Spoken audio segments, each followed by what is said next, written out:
제가 좋아하는 격언이 있습니다. 아마 들어보신 분들이, 저를 통해서 여러 번 들어보신 분들이 계실 텐데, 삼인지행 하면 필유아사라. 삼인이 지행, 길을 가면 필유아사. 반드시 필자, 있을 유자. 나 아자의 서성사자니까 세 명의 길을 걸어갈라 치면 반드시 그 세 명 안에, 그 그룹 안에 나를 가르치는 스승이 함께 있다. 그가 내 자식일 수도 있고 내 부모일 수도 있고 내 친구일 수도 있다. 이 무슨 이야기냐 하면 인생에 적용을 해보면 누구에게든지 배울 것이 분명히 있기 때문에 항상 배우려는 자세, 항상 들으려 하는 자세로 삶을 살아가게 될 때 우리 인생은 한 걸음 더 성격하게 되는 건 그건 당연한 것이고 한 단계 더 진급하게 되는 진급 인생이 된다. 그래서 온유 겸손하게 모든 상황을 잘 들어야 된다. 오늘 송년주일입니다. 보낼 송자의 해년자입니다. 해를 보내는 거예요. 여러분들은 어떻게 여기까지 오셨나요? 지금 우리는 2024년을 수료하고 2025년도로 진급하는 진급생의 자격을 가지고 예배를 드리고 있는데, 그래서 노사도 바울이 에베소 교회 이제 새롭게 담임 교역자로 시작을 하는 디모데에게 진급을 주문하는 목회 서신 가운데 한 토막을 여러분과 읽고 말씀을 해석하는 가운데 우리의 신앙도 우리의 인생도 하나님이 원하시는 자리에까지 진급하는 은혜가 넘치시길 바라며 말씀 속으로 들어가도록 하겠습니다. 오늘 읽었던 신약 본문은 바울이 굉장히 중요한 기준을 지금 후배 목사 디모데에게 제시를 하고 있는데, 자, 화면을 보실까요? 13절을 영어 성경까지 제가 해석을 하려고 하는데요. 내가 이럴 때까지 한번 읽어볼게요. 시작.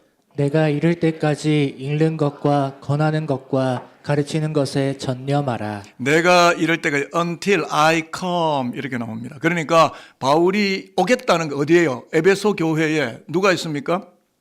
디모데가 거기 있는 거예요. 그러니까 로마 감옥에 1차 투옥됐다가 풀려난 이 바울이 디모데가 있는 에베소 교회를 방문할 계획을 가지고 있고 내가 곧 가겠다. 그런데 가기 전에 내가 주문서를 넣는다. 주문 요청을 한다. 오더를 넣는다. 그게 뭐냐면 너가 목회자로서 가르치기 전에, 지도자로서 가르치기 전에 먼저 바이블 성경을 읽어주도록 하라라고 목회 생활의 베테랑 백전노장 노사도 바울이 제자 디모데, 아직 패기 넘치고 젊고 아직도 연소한 디모데에게 주문을 한다는 거죠.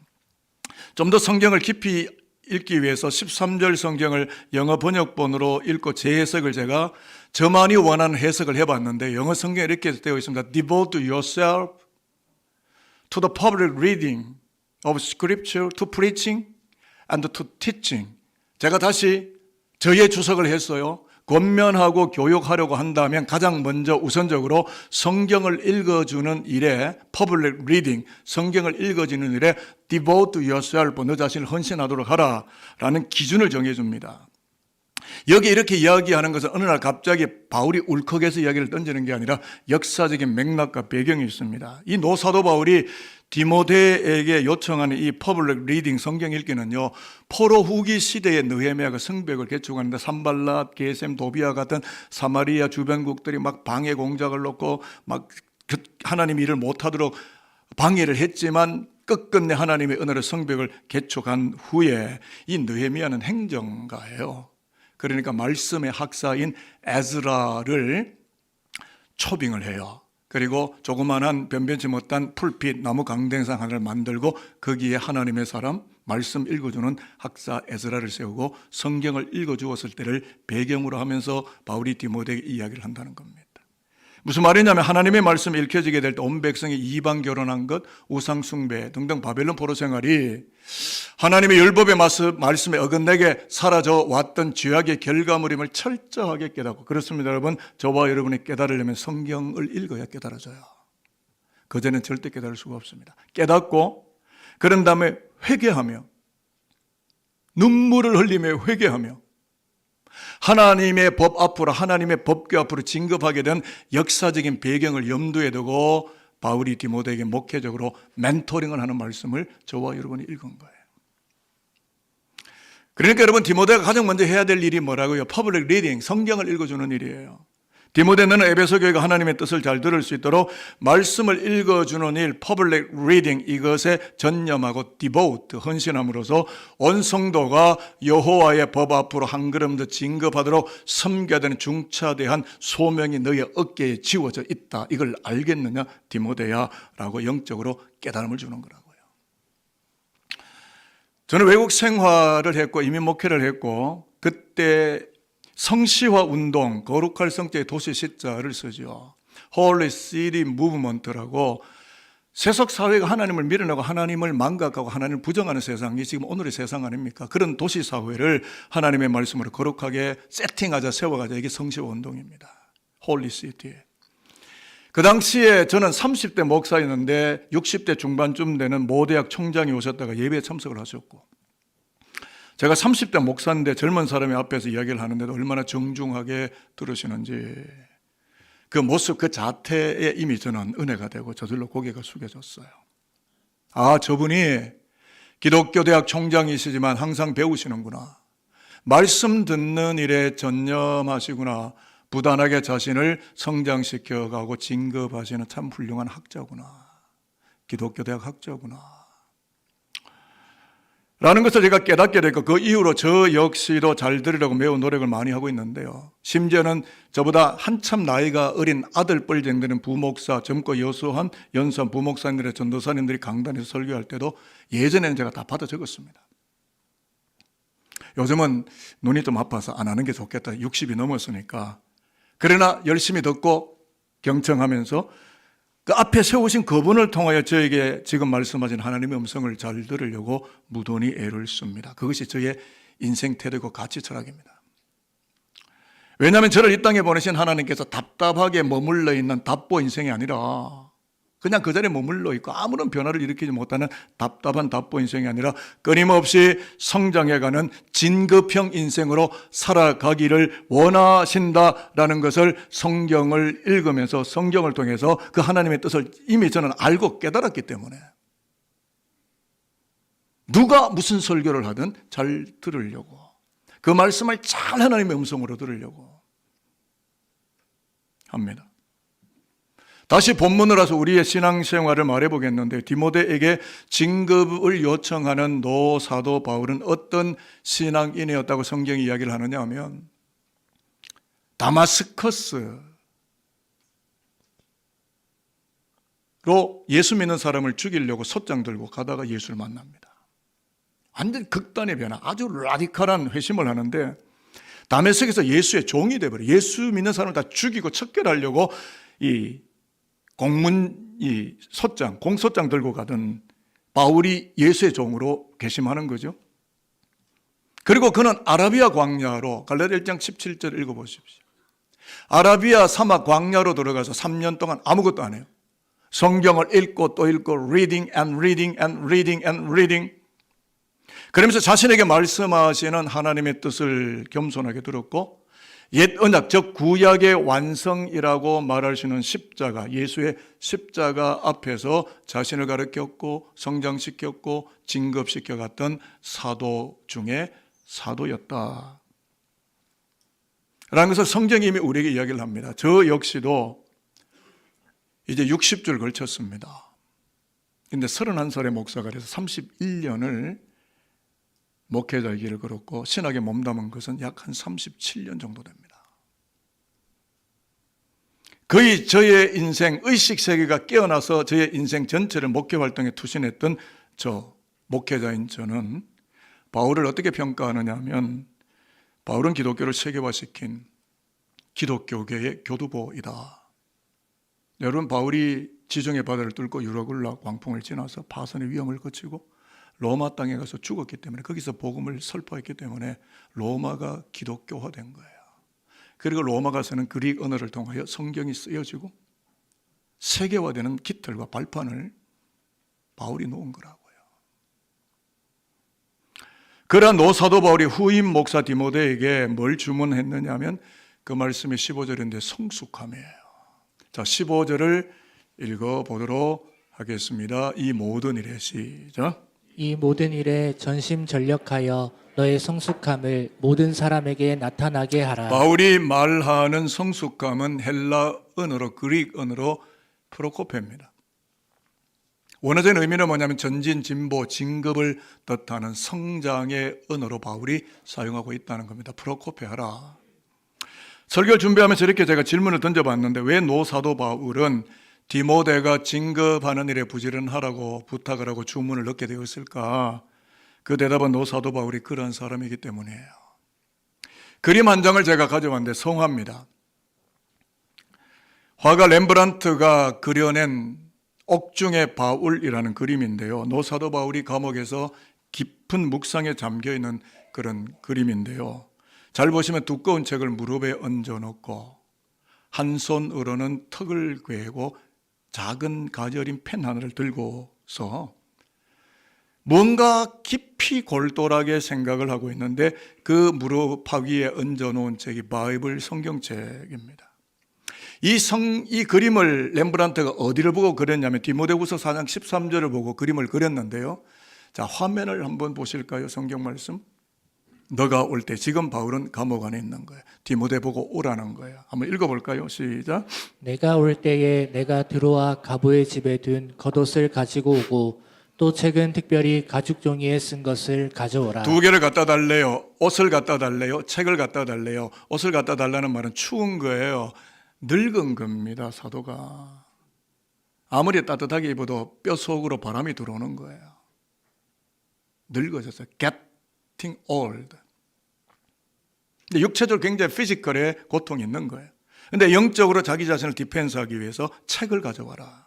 가죽 종이에 쓴 책이 뭐예요? 성경책이에요. 로마 옥중에서 성경책을, 그러니까 구약 39권은 이미 존재하고 있었고 신약은 완전히 AD 39년 로마의 카르타고에서 신약 성경이 완전히 완간되기 전까지는 성경은 간헐적으로 신약 성경은 쓰여지고 집대성되고 있었기 때문에 아직 신약 성경이 많지 않았습니다. 그런데 데살로니가 전후서, 고린도 전후서, 로마서, 사도행전 등등은 이미 집필이 돼서 존재하고 있었기 때문에 이런 성경책들을 부탁하는 노사도 바울이 오늘 예배드리는 우리들에게 남기는 메시지가 느껴지십니까? 가택연금 상태 로마 감옥에서 조차도 말씀을 골똘하게 생각하는 노사도 바울은 하나님의 나라를 접어드는 마지막 순간까지, 그러니까 쉽게 말하면 이 땅에 육체적인 죽음이 올 때까지 마지막 순간까지 성경책을 읽으면서 주님께로 한 걸음 더 한 걸음 더 한 걸음 더 진급하고 나아가려고 하였던 것이고, 신앙의 진급을 결코 포기하지 않고 그리스도 예수를 아는 지식에까지 자라가는 그 진급의 길을 포기치 않으려고 그것을, 그 책을 원하고 있었다. 여러분의 소망은 뭐예요? 더 좋은 커피면 되겠습니까? 돈 얼마쯤 드릴까요? 어떤 정치적인 자리면 되시겠어요? 어떤 공천이면 되시겠냐고요? 저와 여러분의 인생사의 소망, 우리는 세상 사람 아닙니다. 크리스찬입니다. 그리스도인이면 이 땅의 소망보다 하늘의 소망이 커져야 돼요. 순례자예요. 필그림이에요. 저와 여러분은 이 땅의 본질이 아니라 영원한 하나님의 나라의 본질, 예수의 피로 이룬 거룩한 성 예루살렘에 들어가려고 오늘 이 땅의 길을 걸어가는 도상적 존재. 저와 여러분의 소망은 여기가 아니라 더 큰 건물이 아니라 더 화려한 물질론의 세계가 아니라 캐피탈이 아니라 하나님의 나라, 십자가로 이루어진 그 나라. 빨리 주고 그 나라 가는 게 좋아요. 빨리 가실 분 계세요? 시원 찬양대 빨리 가실랍니까? 좀 더 이따 가실래요? 커피 이렇게 맛있는데, 묵을 거, 뭐 스테이크 묵을 거 억수로 많은데 좀 더 이따 가실랍니까? 바울은 마지막 눈 감을 때까지 reading and reading, 하나님의 뜻을 읽고 또 읽고 듣고 또 듣고, 그걸 원하고 있었어요. 저와 여러분의 궁극의 소망은 무엇일까요? 그러니까 바울 자신이 복음의 진보를 이루어가는 진급 인생이었기 때문에 디모데에게 자기의 영적인 판박이 제자, 영적인 아들 디모데에게 프로코페 진급하라고 주문하는 것은 너무나 당연한 거예요. 바울은 그럴 수밖에 없는 사람이에요. 자, 그래서 노사도 바울이 디모데에게 쉼없이 진급을 주문했던 궁극의 이유가 무엇일까? 그게 16절에 나와 있어요. 화면 보실까요? 너가 내 자신과, 시작. 내가 내 자신과 가르침을 살펴 이 일을 계속하라. 이것을 행함으로 내 자신과 내게 듣는 자를 구원하리라. 역사적으로 보면 아시아의 수도에 해당하는 에베소에서 바울이 수년간 복음을 전했고 구원받은 성도들이 되게 많아졌고 교회 사이즈나 시스템이 잘 구축이 됐음에도 불구하고 프로코페 진급하라고 주문했던 이유는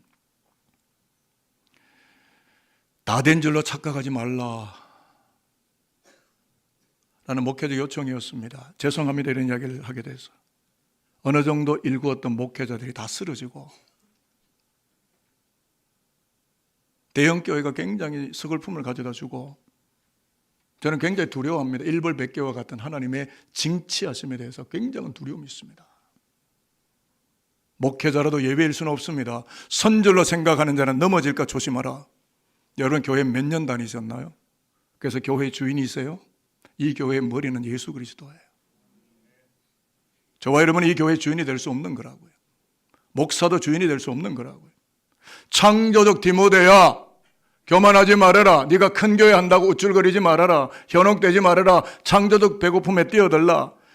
다시 말하면 디모데, 너가 창조적 배고픔으로 말씀을 읽어주게 되면 그 말씀을 듣는 에베소 교회가 여호와의 법규 앞으로 진급하게 될 것이고, 아울러 에베소 도시의 뭇 영혼이 구원받게 될 것이고, 디모데 너 자신도 구원케 될 뿐만 아니라 진급을 계속하게 되는 하나님의 종이 될 것이기 때문이다. 디모데야, 프로코페하라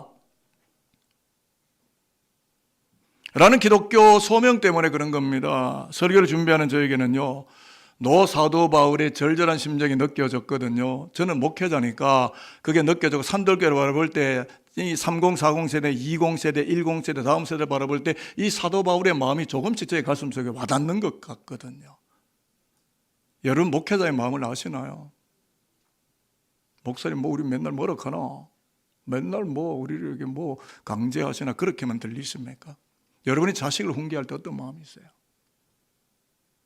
자식이 잘 되기를 바라는 거예요. 저는 여러분들이 영적으로 튼튼한 전사가 되기를 바라요. 강력한 기독교 군사들이 되기를 제가 바랍니다. 그러려면 세상에 현혹되거나 이런 어떤 다 된 줄로 생각하는 자기의 착각 속에 머물러 있어서는 더 이상의 진급은, 하나님의 나라의 진보는 불가능하게 되는 거거든요.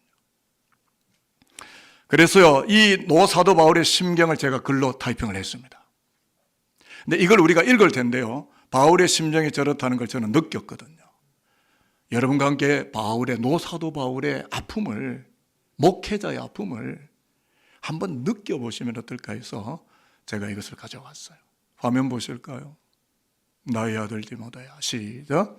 나의 아들 디모데야, 지금 눈에 보이는 에베소 교회의 그럴싸한 모습에 현혹되지를 말고, 또한 이 땅의 삶에 만족하지도 말고, 하늘 보좌를 버리고 이 땅에 오신 예수께서 에베소 교회와 너를 통하여 구원하려는 생명을 얻고 또 얻기 위하여 말씀을 읽는 일을 계속하여서 에베소 교회에도 축복이 되고 에베소 도시에도 축복이 되고 창세 이전부터 영생 얻기로 작정된 뭇 영혼들에게도 축복이 전이되도록 하여라. 그리하여서 내가 서 있는 그 자리가 예수를 아는 지식에까지 자라가고 진급하는 구원의 땅이 되게 하여라. 제가 묵상한 글귀입니다. 목회자가 목회자의 심정으로 목회자의 마음을 적어 내려간 거예요. 여러분은 다르게 느꼈을는지 모르지만 제가 느낀 것을 여러분에게 소개한 겁니다. 그렇습니다. 디모데의 진보와 영적 성장이 곧 에베소 교회의 진급이 되는 것이고, 더 나아가서는 하나님의 나라가 역사 속에 진급하게 되는 것이기 때문에 오늘 여기 많은 목회자들이 앉아 계신데, 목회자들이 바이블 스터디 리서치, 하나님의 뜻을 더 많이 듣는 일에 진급해야 그 교회가 하나님의 음성을 더 깊이 알아들을 수 있는 영적 성장이 나타나는데, 목사가 맨날 다른 일에 관심이 많으면 그 교회는 어떻게 되는 거죠? 정치에 관심을 두고 세상 일에 관심을 자꾸 던지면 그 교회는 어디로 가는 거죠? 저는 이게 두려운 목사입니다. 저는 다른 게 안 두렵고 제 자신이 두렵습니다. 그렇게 살지 못할까 봐. 말씀 좀 정리합니다. 구약 본문, 역시 아브라함이 하나님의 말씀을 듣고 진급하는 삶을 살았기 때문에 축복의 시금석이 될 수밖에 없었다는 것을 우리에게 확인시켜주는 그런 말씀인데요, 오늘 읽었지만 아브라함은 하나님의 말씀을 들었어요. 어디서? 메소포타미아 갈대아 우르 땅에서. 들었을 때 남방으로, 이 남방이 영어 성경에 NEGV, 네게브 사막이에요. 아니 하나님의 말씀을 듣는데 왜 사막으로 갑니까? 목초지로 비옥한 땅으로 가야지. 하나님의 말씀이 우리를 어디로 내멉니까? 척박한 땅. 남방으로 척박한 땅일지라도 하나님 내게 약속하신 언약의 말씀을 순종하며 따라갔기 때문에 아브라함이라는 그 이름 자체가 믿음의 거장이요 축복의 명장이라고 하는 명패 이름표를 달게 되었고, 오고 오는 모든 역사 속에 아브라함의 후손됨의 축복을 이 땅의 교회가 누리고 있다는 것은 너무나 자명한 사실이에요. 여러분, 수능고사 잘 치려면 공부를 열심히 해야 돼요. 기도만 한다고 되는 게 아니라고요. 성령님을 속이면 안 됩니다. 공부 안 하고 맨날 와서 기도만 하고 공부를 열심히 해 시험을 잘 치죠. 축복을 어떻게 받습니까? 구원은 은혜로 공짜로 받지만 축복은 어떻게 받아요? 네가 밟는 땅 열심히 봉사하고 디보트 헌신하고 충성하고 예배드리고 십자가 더 큰 십자가 감당하고 성경을 읽고 또 읽으며 또 묵상하면 또 묵상, 하나님의 마음을 듣고 또 들으며 그래야 축복을 받습니다. 하나님의 말씀을 그렇게 따라가야, 내 발로 따라가야 머리는 뻔하고 손발은 가만히 있고 뭡니까? 그럼 맨날 이거만 해요. 이거만. 이게 뭐죠? 에? 말만 하고. 여러분, 축복은 발로 밟는 거라고요. 내 행함으로 살아있는 제사를 통해 예배당에 나오고, 힘들 때는 물론 유튜브 예배 드릴 수도 있지만, 그러나 내 몸이 와서 하나님 앞에 산제사를 드려야 하나님의 영광을 받으시고 끊임없이 진급하는 거죠. 저는 산돌교 영적 수장인 교역자로서 여러분과 여러분의 다음 세대가 하나님이 허락하시는 바로 그 땅으로 진급해가는 축복의 거장들이 되기를 바라기 때문에 오늘 이 송년절 이 강단에서 여러분들이 이 설교를 옮겨내고 있는 것에 불과합니다. 저는 여러분들이 영적인 거장이 되기를 바라요. 그게 저의 목회의 소망입니다. 여러분이 제가 돈을 달라 그럽니까? 더 맛있는 음식을 사달라고 그랬습니까? 아닙니다. 여러분들이 영적으로 든든히 서가며 이 교회의 미래를 짊어지고 가는 믿음의 버팀목이 되는 영적인 거장들로 일어나기를 저는 소망하고 있어요. 말씀 마치겠습니다. 산도를 수정되는 목회자로서 여러분들에게 축복을 건넵니다. 모세가 너부산 꼭대기에서 여리고 평야, 출애굽 2세대가 들어갈 여리고 평야를 내다보면서 선민 이스라엘이 약속의 가나안 땅으로 진출로를 열고 진급해 가기를 바랐던 것처럼, 물론 모세는 못 들어갔죠. 그랬던 것처럼 2024년 산꼭대기에서 2025년 축복의 대평원을 바라보는 산돌인들 모두가 새해에는 로기온, 그 말씀에 로그인, 꽂혀 들어가서 말씀을 읽고 또 읽음으로써 믿음도 인격도 자녀에 대한 자세도 부모에 대한 자세도 직장생활도 인간관계도 모든 삶의 대소범사가 진급하고 진보하는 참 멋있는 의의 질적 소수 기독교인으로 살아내는 영광이 가득한 새해를 맞이하는 저와 여러분 모두가 될 수 있게 되기를 주님의 이름으로 축복하도록 하겠습니다.